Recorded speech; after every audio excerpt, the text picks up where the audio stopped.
Okay, hello everyone. Good evening. I hope you all are doing well. So, after Puja, this is our first live. So, I have with me Sylveena D, that is Sylveena Datta. She is a soft skill trainer and also she is the founder of the Skills Mentorship. So, Namaste Didi, how are you doing? Namaste, Sradhanjali. I'm doing really good. How about you? Yeah, good. After puja, we have to take the time to come back for our work, but it's all good. It's a pleasure coming here. My pleasure that you gave me your timing and everything, Didi. So, Didi, as we were discussing that today we are going to have a chit chat about soft skill, which is pretty required right now. So, Yes. could you please explain that what exactly is soft skill?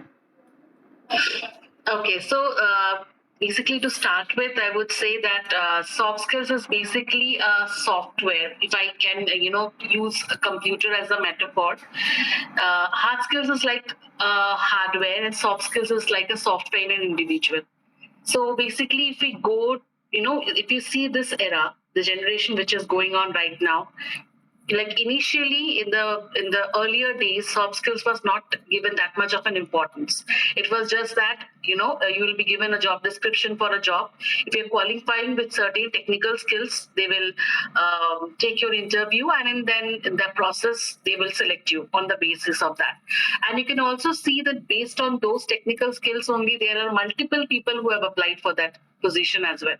But there are certain criteria, like certain things inside an individual, which is kind of a software which is present inside an individual, which helps the interviewers to select among them the best one. So I always say wherever I go is that hard skills will get you hired, but soft skills will ultimately determine how far you would go in your career journey, basically.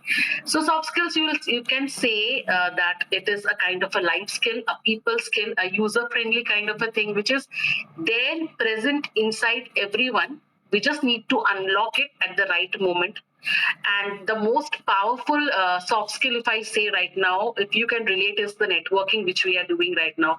And with that, we can start step by step, like, then communication, and interpersonal relationships, and so on and so forth. We have 13 to 14 soft skills now. Okay. So with Yes. that line, I would like, as you said, that online era and everything. So how do you approach? Like basically, if you are going to teach someone to approach some new people, so how do you approach meeting new people with different background and everything? Yeah, yes. Basically, what happens is that depends on the official setting, like what is the context of that purpose that we are meeting together. It can be an office event, it can be a community event, with a like mindset kind of a people. It can be a office training. It can be my office where I am meeting with newcomers, people who have joined for like the first time. He or she's a newcomer, so that depends. And then first I speak like the background and everything, which is like we start a general conversation with, and then we talk. I start talking about the common areas where we can totally relate, and that other person will be very much comfortable talking to me. Like if I'm speaking to a newcomer, in that basis, like I'll just speak like how she has applied for this position, how she is feeling for the first day when she has come to her office, what are her feelings, whom she has approached, what are her experiences before that. So like what happens then, a person gets approachable, that becomes a friendly environment, and that the person then starts opening up with you and starts to get to know you, and even I get to know that person, like what is she or he, what is his personality, thought process, strength and weakness, and all those things. So we cannot just get into the point straight away. We have to start one by one, like the likings, the hobbies and everything. Then the environment gets at a different stage. So this is how I preferably, because I used to be an introvert, and after that, like from the childhood days, and then I used to love teaching and training people, with the same wavelength. I love doing that. So from that phase, I have started converting myself into a trainer and coaching people. I love, people come and when they share with me things and all. So it's like very much comfortable and very satisfying for me to give certain solutions to them and mentoring them. So that depends, like what is the professional setting, and then starts with the initial introduction, and then the things which automatically goes once we start the conversation. Okay. As you said about communication and everything, now you work with a diverse community or you work with some other background. Like you can be a Bengali, you are working with Maiwari, Gujarati, and all other language people.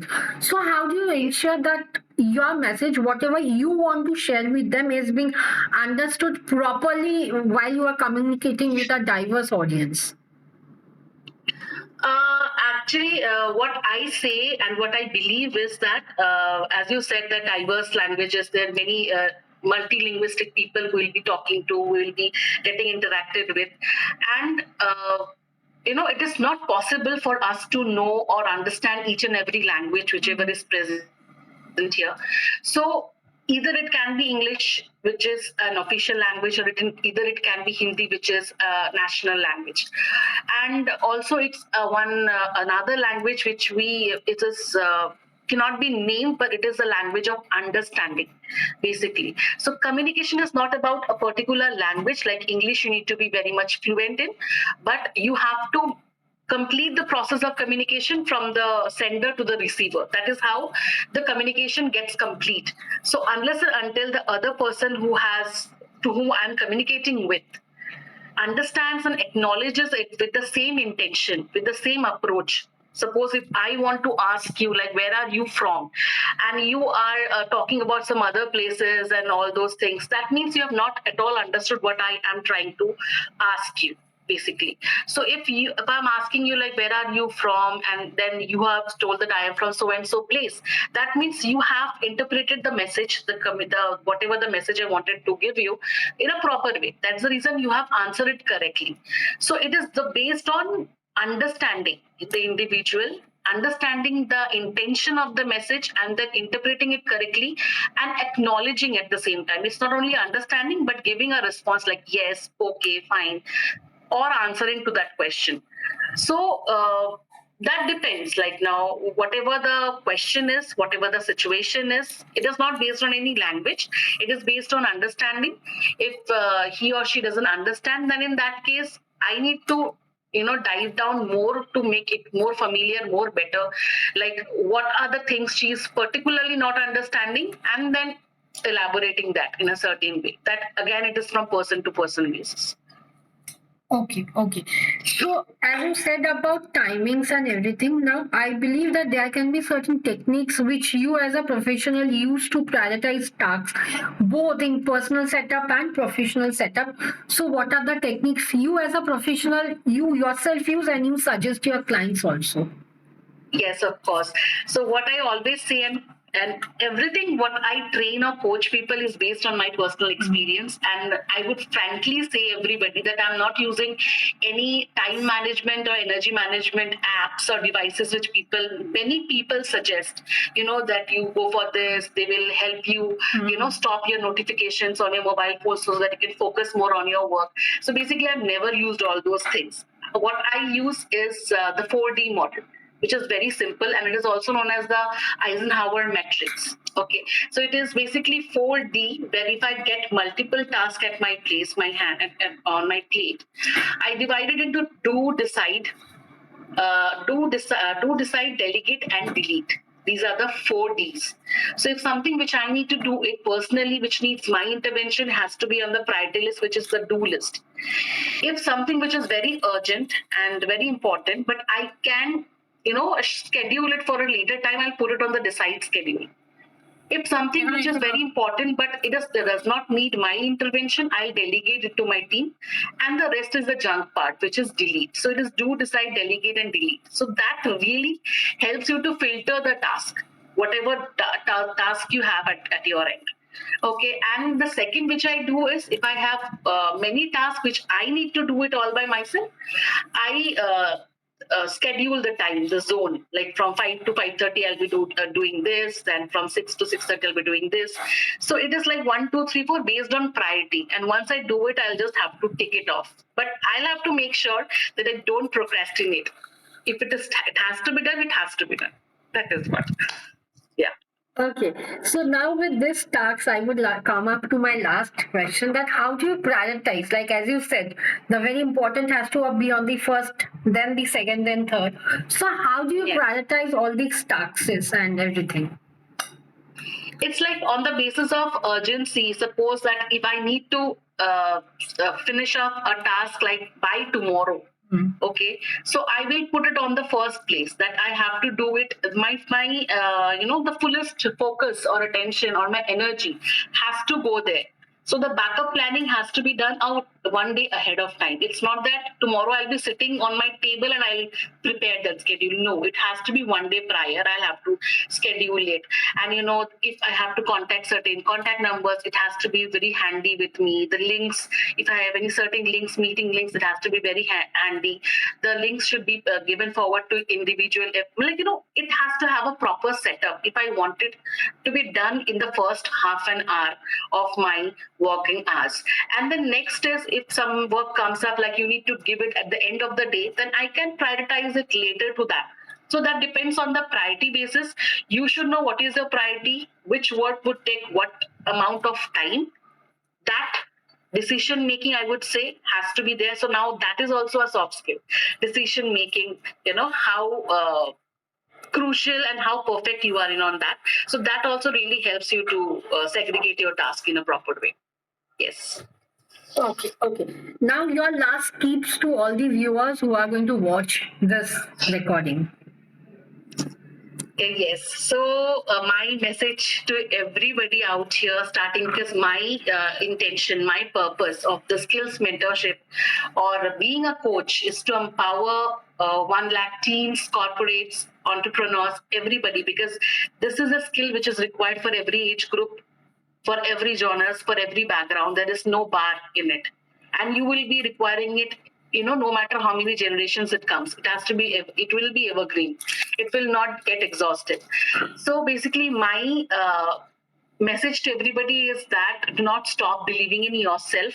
If you have thought of something, you have to plan and you have to start executing it. Taking actions is also necessary. It's not that just you are thinking and thinking and you have taken the first 1 week of your life and you are still thinking, like 7 days, 8 days, and you're not doing anything. So thinking and at the same time making proper planning and then executing it one step at a time really helps. So people nowadays generation, what happens, they keep on thinking and they are also avoiding that risk factor. They are not ready to take that risk. So I believe that I have taken that risk. That's why I have left my 11 years of corporate life, that stuck up life to an entrepreneurship, because I have taken that risk. So obviously everything is possible if you believe in yourself. Okay. And how people are going to get in touch with you? Definitely, I'm going to give the LinkedIn, Facebook, and Instagram handle. But how people are going to get in touch with you for their like mentorship classes or coaching, whatever? They can get in touch with me on my official WhatsApp number, which you will be providing. That is the number which I use. So they can WhatsApp me. I personally reply to all those things and then I'll get back to them. And also they can go through my website and they can book through that way also. And also my WhatsApp number is available, so they can click on that and they will be routed to my number. So, and also I have also given you my official email address. If they want to email, they can do that. Sure. Okay. Yeah, I have all the links that you said, that you have all the links in a one message and I can copy paste. That really helps, yes, to share everything at once. Yes, everything. Because I think that I found someone who is pretty organized. Because the moment when I said, Didi, your link, Facebook link, you gave me all the links in one message. Correct. Because I believe that I am also simple and I don't want people to complicate things, because I am also not complicated. Okay, so I just put things in a very organized manner so that whoever is approaching feels comfortable. Definitely, because that so-called life has to be very simple, yet some sort of difference, uniqueness should be there so that people can identify, yeah, that person is that. So thank you, Didi, so much that you gave me so your much. timing, that you talked about soft skill because it's much more needed. Being any professional, it has to be that because the techniques which you said about 4Ds, I learned it. I would be keeping in mind because I am very like Bhojo Bhata wala thing in my life because I don't know what to prioritize. I am like everything is on my plate and I need to do everything. But delete stuff is not there in my life. I don't know why. But I believe that I yeah, would it's really for. appreciate if you really follow and give me the feedback. How did you feel about it? Because that really helps and motivates other people as well to follow that. Definitely, I'm going to give the feedback I believe after 7 days only I can see the progress because from Monday I have a hectic schedule and I'll be doing that. Okay. So thank you, Didi, All the so best. much. Thank you, thank you, Didi, so Thank much. you so much for this beautiful, beautiful podcast. I really enjoyed it. I enjoy because I enjoy hosting all these things because I learn so many things from all my guests, and this Yes. is on my top list right now, the 4D. And yes, Subho Bijoya Dashami because I Shubha forgot. Vijay. Wishing you, Didi. So thank you so much, and I wish all the viewers would enjoy this. And definitely, I'm going to put up all the contact details of Didi in the description and in the first comment. So whoever feels that yeah, you all need to revise your life and rewire your brain with the 4Ds, you all can get in touch with Didi. So thank you again, Didi, from the bottom of my heart. I wish I could continue this life. I could listen more of that. But unfortunately, due to time constraint of both of us, I have to end this live. So thank you to all the viewers who would be watching. Feel free to get in touch with Didi and put up your comments, put up your reviews. I would appreciate that. And also, I believe Didi would also appreciate that. So thank you, Yes. everyone. I Thank would you really so much. request all the viewers to view it and put on your lots of comments so that I can answer and give lots and lots of blessings to this video. Yes, definitely. So thank you, Didi, so much. Good night. Take care, Didi. Bye bye. Good night. Take care. Bye bye.